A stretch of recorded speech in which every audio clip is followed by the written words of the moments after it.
Wednesday का episode 2 बहुत ज़्यादा मिस्टीरियस और सवालों से भरा हुआ है।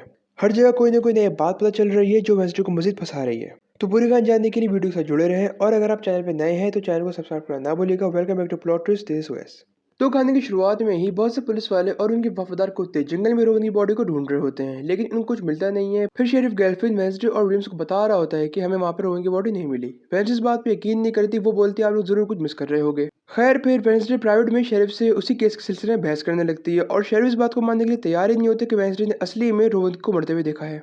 इतने में वहाँ पर अचानक से रोहन रूम में आ जाता है और वेडनेसडे उसको देख कर शॉक हो जाती है कि ये कैसे बची है, कल तक तो मरा पड़ा हुआ था। और शेरी भी वेडनेसडे को बहुत गुस्से की नजर से देखता है क्योंकि उसने इतना टाइम जो ज़ाया करवा दिया होता है। फिर वो वहाँ चला जाता है और विम्स वेडनेसडे को वापस स्कूल की तरफ लेकर आती हैं। वो उसको कुछ एक्टिविटीज़ की लिस्ट देकर बोलते हैं कि इसमें से एक चूज़ कर लो और अपनी पढ़ाई फोकस करो। तो अब वेडनेसडे का केस तो पुलिस वाले ड्रॉप कर देते हैं, लेकिन उसने जो अपनी आंखों से देखा था उसको सच साबित करने के लिए वो अपनी इन्वेस्टिगेशन खुद शुरू करती है। वो थिंग को रोहन के पीछे लगा देती है ताकि वो उस पर नजर रखे और खुद इन्वेस्टिगेशन के साथ साथ विम्स की नज़रों में ना आए, इस वजह से एक्टिविटी के लिए भी चली जाती है। तो वो एक्टिविटी के चक्कर में किसी 20 वाले एरिया में पहुंच जाती है। वहां पर उसकी मुलाकात यूजीन से होती है जो नेयरवुड हमर्स का फाउंडर और प्रेसिडेंट होता है, जिसके साथ वेडनेसडे बी कीपिंग का काम सीखती है। लेकिन थोड़ी ही देर में थिंग उसको वहां से ले जाता है रोहन से बात करवाने के लिए। फिर वो सीधे रोहन के पास जाती है और उससे बात करती है कि जो सब हुआ, जो कुछ उसने कहा और वो जिंदा बचे कैसे आ गया। और साथ में उसको यही पता चलता है कि रोहन भाई स्कूल छोड़ के जा रहे हैं, तो वो उसको फोर्स करती है अपने सवाल के जवाब जानने के लिए। लेकिन उसकी मिस वेडनेसडे को वहां से हटा देती है, पर वेडनेसडे थिंग को उस गाड़ी के साथ भेज देती है उस पर नजर रखने के लिए। तो यहाँ रोहन की गाड़ी सीधे रेलवे स्टेशन पर रुकती है और रोहन भाई अपने बैग उठा के सीधे वॉशरूम चले जाता है और थिंग उसका पीछे कर रहा होता है। लेकिन रोहन वॉशरूम में अपना बैग छोड़कर रूप बदल के वहां से निकल जाता है। और जब थिंग वॉशरूम में जाता है तो वहां पर सिर्फ उसका बैग होता है। थिंग को भी समझ नहीं आता कि ये बंदा कहाँ गया। फिर वो बाहर आके उसको ढूंढता है लेकिन वो मिलता नहीं है और वो आदमी इस जगह जाके मिस वीम्स बन जाता है। तो दरअसल ये वीम्स ही होती है जो ये हरकत इसलिए करती है ताकि स्कूल का नाम खराब ना हो रोहन की वजह से।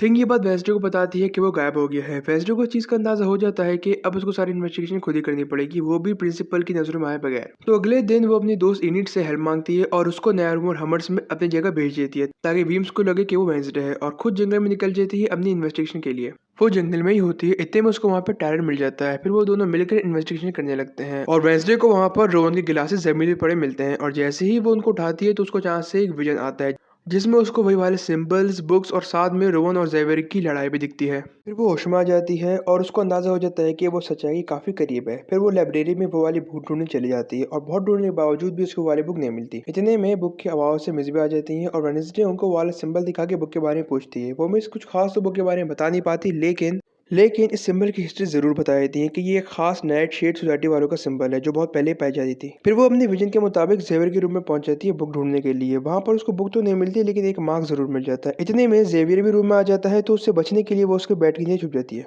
इतने में वहां पर बियंका भी आ जाती है जेवियर से मिलने के लिए क्योंकि वो उसकी एक्स होती है। फिर वो लोग कुछ बातें करने लगते हैं और बातों बातों में बियंका ये भी बता देती है कि वो इस साल भी कुछ हरापन करके पोकअप जीतेगी और वेडनेसडे की दोस्त इनिट की धज्जियां उड़ाएगी। वेडनेसडे ये सब सुन लेती है और उसको अंदाजा हो जाता है कि बियंका कोई बहुत बड़ा बन मारने वाली है। फिर वेडनेसडे वापस अपने रूम में आ जाती है और वहां पर इनिट को बताती है कि बियंका कोई बहुत बड़ी चाल चलने वाली जिससे वो तुम्हें बहुत बुरी तरह से हराएगी। तो अब कल की रेस में मैं तुम्हारे साथ को पायलट बन के आऊंगी और हम दोनों मिलकर बियंका की धज्जियां उड़ाएंगे। फिर अगले दिन ये लोग अपने कॉस्ट्यूम पहन के तैयार हो जाते हैं और यहाँ वेडनेसडे वालों की टीम का नाम होता है ब्लैक कैट्स। फिर मिस वीम्स इस रेस के बारे में कुछ अनाउंसमेंट करती है और बताती है कि ये पोकअप नेयरमोर का एक ट्रेडिशन है जो लास्ट 125 ईयर से चलता आ रहा है। और साथ में ये भी बताती है कि चारों टीम्स को रेवन आइलैंड पे जाना है और वहां से क्रेव स्टोन की गुफा से झंडा लेकर बिना डूबे वापस आना है। जो पहले आएगा वो जीत जाएगा। फिर इन लोगों की रेस शुरू होती है और साथ में सबके अपने अपने हरापन में शुरू होते हैं। जैसे कि यहाँ एक टीम दूसरी टीम को काटना चाहती है और यहाँ बियंका अपने सारे दोस्त की मदद से दूसरी बोट का बैलेंस आउट करके पानी में डुबा देती है और उस जलपरी को वेडनेसडे देख लेती है। तो जब वो उसके पास आ रहा होता है डुबाने के लिए तो वो उसको जाल में फंसा देती है। फिर वो लोग रेवन आइलैंड पहुंच जाते हैं और आधे लोग झंडे लेने चले जाते हैं और बाकी के आधे बोट पर रुकते हैं ध्यान रखने के लिए। पर इनिट थिंग की मदद से उन जोगरों को भगा देती है और उनकी बोट को डैमेज कर देती है। और यहाँ वेडनेसडे जैसे ही क्रेव स्टोन की गुफा पे हाथ रखती है तो उसको अचानक से एक विजन आता है जिसमें उसको अपनी जैसी एक लड़की दिखती है व्हाइट कलर में और वो लड़की उसको बोलती है तुम ही चाबी हो। फिर वेडनेसडे वापस होश में आती है और सीधा अपनी बोट पे भागती है झंडे के साथ और वापस पानी में उतर के वो लोग फिनिश लाइन पे जाने लगते हैं। और यहाँ जोकर्स की बोट को डैमेज कर देती है इनिट, तो वो डूबने लगती है।